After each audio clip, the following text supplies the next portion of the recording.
When Tiberium first came to Earth, it was regarded as a scientific anomaly, a valuable resource, its potential untapped and unknown. As time passed, the crystal spread over the planet, and during the First Tiberium War, its more sinister effects were revealed. Welcome back, Commander. The mutagenic properties of Tiberium were first observed in the transformation of terrestrial flora, the conversion of plant life into blossom trees, a means of Tiberium self-propagation. Then the deaths started. Exposure to humans and other animals caused Tiberium toxemia, characterized by hemorrhaging and later crystallization of the skin and organs, and the systematic failure of bodily functions. In some instances of extreme exposure, the victim's genetic code may suffer a rapid chain collapse, resulting in a rampant crude biomass, a visceroid, the most basal of Tiberium lifeforms. During the post-war period, as the global spread of Tiberium reached critical levels, more sophisticated Tiberium-based life began to emerge. In rare cases, those who survived the initial infection would undergo a more controlled and directed mutation.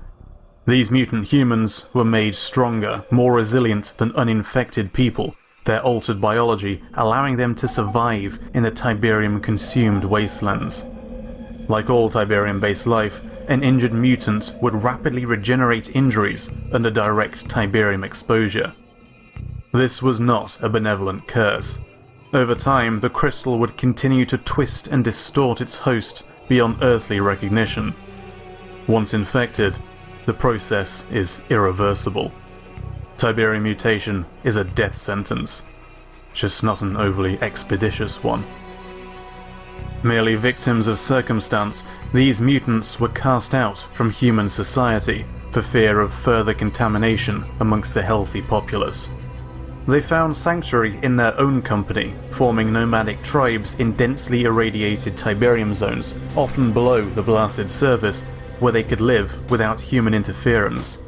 Adapting to these barren, hostile zones, they were known as a fierce warrior people, a legitimate threat even to the highly trained GDI soldiers and the fanatical zealots of Nod. They didn't manufacture much weaponry themselves, instead scavenging from old battlefields, their skills and innate strengths making up for their typically outdated weapons. Collectively, the Tiberium tribes of Earth called themselves the Forgotten. These areas also played host to other mutated lifeforms. Tiberium fiends have a caniform appearance, but commonly grew to the size of a large horse. Clusters of pure Tiberium protrude from its back, shards of which it could launch as projectiles. Aggressive and highly territorial. Yet remarkably intelligent, Tib fiends have been known to respond well to perceived acts of kindness, allowing the Forgotten to train and even domesticate these beasts. The Forgotten held a deep resentment for humanity, matching humanity's fear for the mutants. They held love neither for GDI or Nod, feeling betrayed and neglected by the supranational states. GDI attempted outreach efforts to the mutant populations around the end of the 2020s, but it was too little too late, and the Brotherhood had always excelled in propaganda. The GDI battalion rolled into an undefended mutant camp today, killing all but a few of the long-suffering Forgotten who lived there. We consider the Forgotten to be our allies, and they must trust us when we say this was a Brotherhood trick. Never say trust us to a mutant. Despite their fascination with Tiberium, Nod regarded the mutants with disgust. Using Project Regenesis from the First War as a basis, Nod used captive mutants as guinea pigs in their divination experiments. At this time, the Forgotten were led by a mutant named Tratos, a venerable warrior and researcher, and the earliest known keeper of the alien data matrix, the Tacitus. Given its clear relation to Tiberium, the Forgotten protected and studied it, in the hopes of finding a way to reverse their mutations. It was for this end that Tratos was persuaded to work with Nod in translating the Tacitus, aided by the artificial lifeform Cabal. He was deceived, learning too late that Cain yet lived, and exactly what he was planning. Weighed down by guilt, his condition rapidly deteriorated, suffering pentosi or visions of the forthcoming Armageddon he'd unleashed. Arrows from the sky.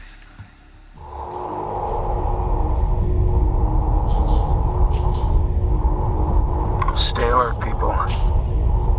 Just because the lights are off doesn't mean nobody's home.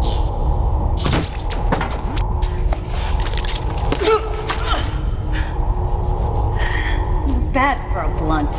Mutant shiner. My name's Umagon and you better use it. Unless you want your head cut off.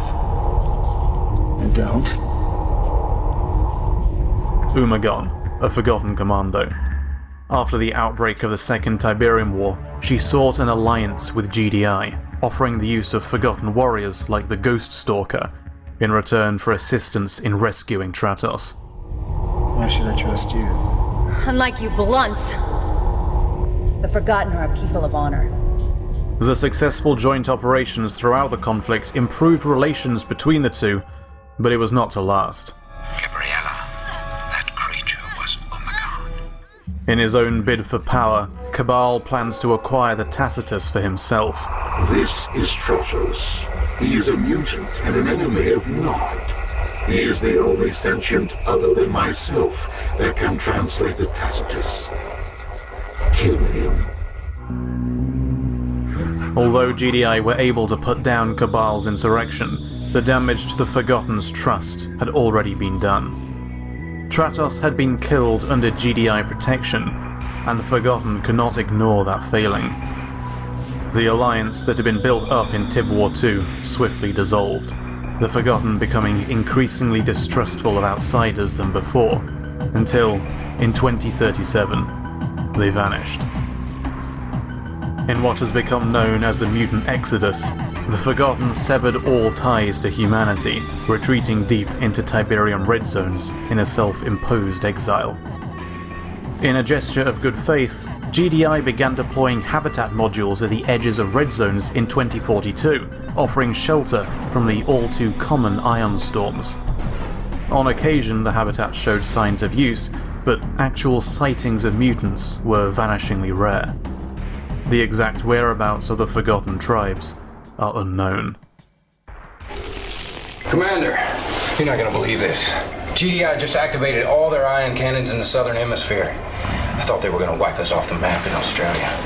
But they're firing at something in space. Check it out.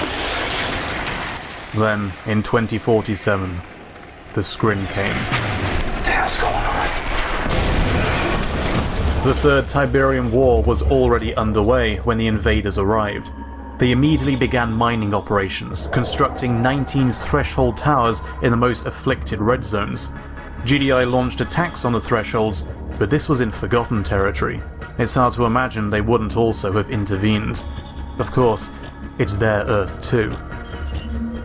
The Skrin are Tiberium-based lifeforms, though perhaps not originally.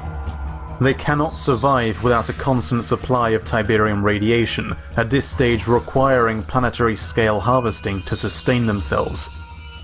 The organic parts of the Skrin continue to be mutated by Tiberium exposure even in their advanced state of dependence. This implies that Tiberium is not native to their underlying biology. Sound familiar? Nod has once again gone quiet, and there's no way of knowing if a second invasion is imminent.